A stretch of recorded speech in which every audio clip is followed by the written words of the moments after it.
Well, we have a fun one today, folks. And sometimes I genuinely wonder like what Nintendo's thought process is with certain things because they really, especially when it comes to online things, they expect everything to go in a very straight line path.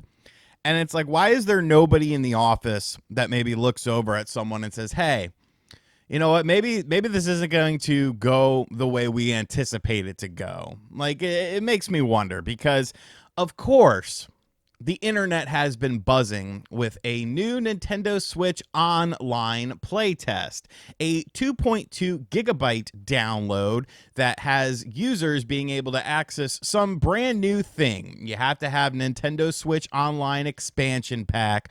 Only 10,000 people got to sign up for it and be involved in it. It filled up in a literal matter of seconds, like milliseconds almost. I didn't get involved in it. I was not able to sign up for it. So I am under no NDA with this. But of course, people were thinking, like, isn't this information going to get out there? Nintendo did make people sign an NDA, and you do have to have a Switch Online expansion pack for this.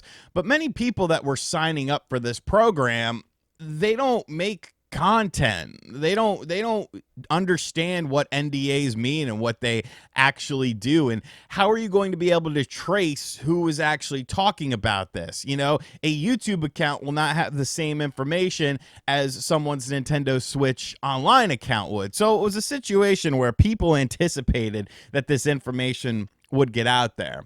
Well, last night you were able to download the application and get some basic information, and within literal seconds, information was posted all over the internet about this. We now know what this is. And is it GameCube? Is it something cool? Is it a streaming application?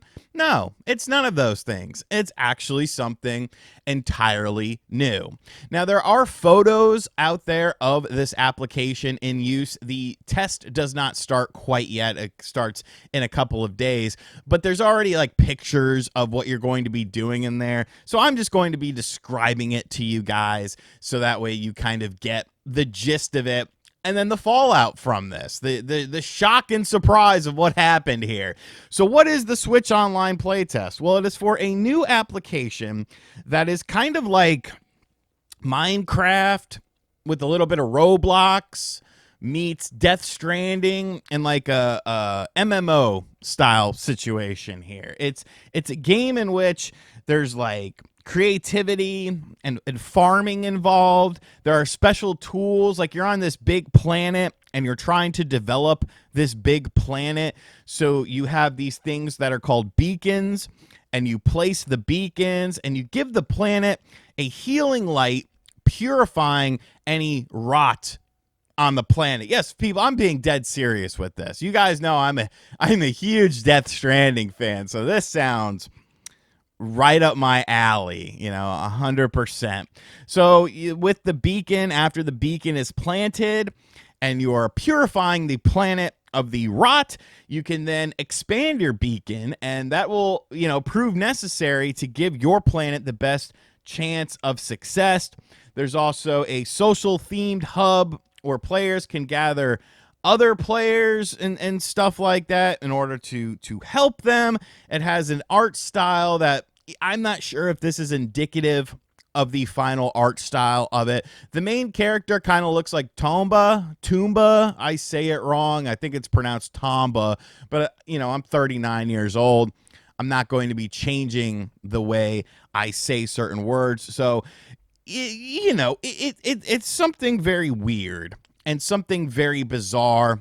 And just off the jump with this, I have questions, because you're wanting to do this in order to test online servers. And we already know that your online servers aren't the best, Nintendo. I mean, let's just be realistic here.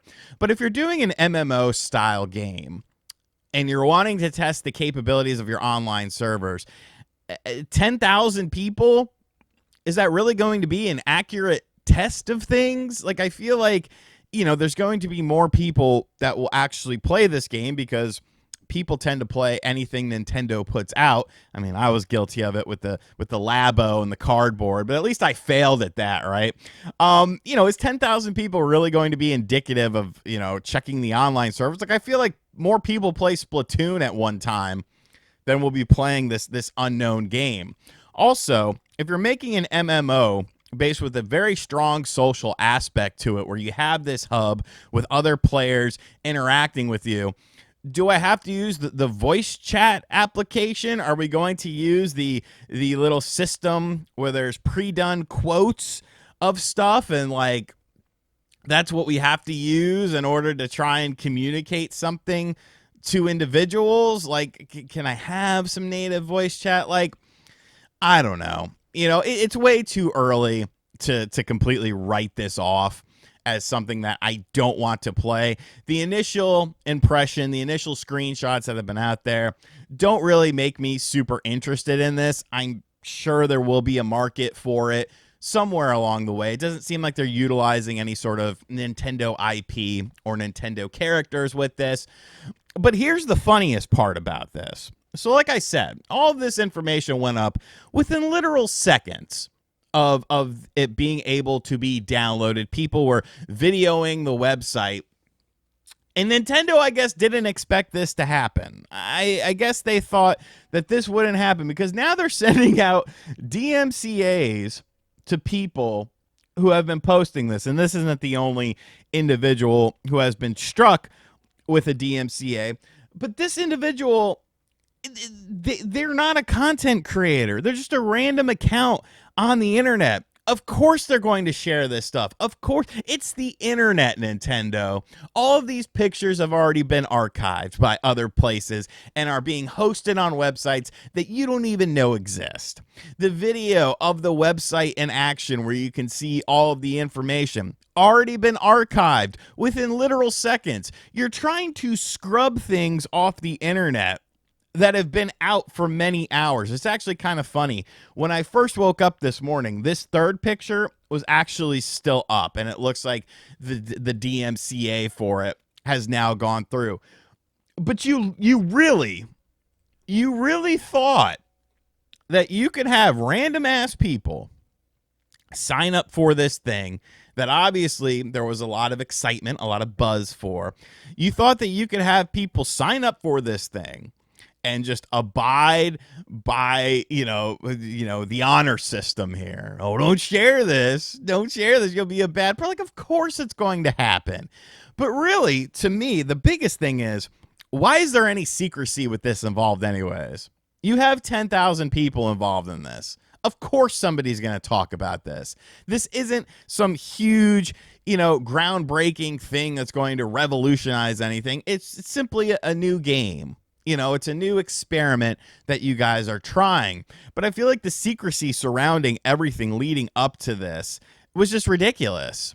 You could have just said what it actually was. You could have shown these pictures and been like, hey, this is what we're doing. Sign up if you want to get into this program to be a part of it. Sign up if this sounds interesting to you, and, you can get involved in the showcase, and we can, you can enjoy it. Because I feel like some people signed up under pretenses of it being, potentially something else. And I honestly feel like if some people would have known what this was, if you would have came out with this information, maybe they wouldn't have signed up for it. Maybe they wouldn't have been interested in it.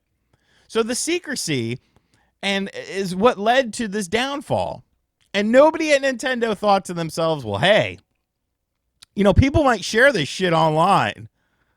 Y'all need to hire me or something. Like, you need to hire someone who understands how the internet works. But that's what Nintendo's working on. An MMO, Minecraft, Roblox, Death Stranding combination. I do wonder, though. We will end the video with this. I do wonder if any of those things are patented. Any of these gameplay mechanics are patented. Did Minecraft patent something? Roblox? I feel like Roblox probably did. Kojima, I feel like he would have put a patent on something. Is Nintendo going to feel the fury that they are putting down upon Palworld for patent infringement? Some of these gameplay mechanics could have been patented. Did Nintendo do their due diligence? because they obviously didn't do their due diligence of understanding how internet culture works and how building a bunch of secrecy around something that you are presenting to 10,000 people and expecting it to not, any information to not get out there. I'm sure we'll see gameplay once the program goes live. I think it goes live tomorrow on Tuesday with this, but just ridiculous. What did you expect to happen with this? Bizarre. Just bizarre to me. Absolutely bizarre. But let me know in the comment section down below. Are you in the program? Because I'm not. And honestly, I don't feel like I'm missing out on too much looking at this. Doesn't seem like something that will tickle my fancy, but maybe it'll tickle yours. I'm sure Player Essence OJ is very excited for this game of the year, most revolutionary thing. Nintendo Prime, he's freaking out about it too, I'm sure. Let me know what you think about it in the comments section down below. And as always, guys, thank you for checking out this video. If you're new to the channel, hit that subscribe button, like, comment, and share. Hit the bell as well. And as always, I'll catch you guys on the next video. Later.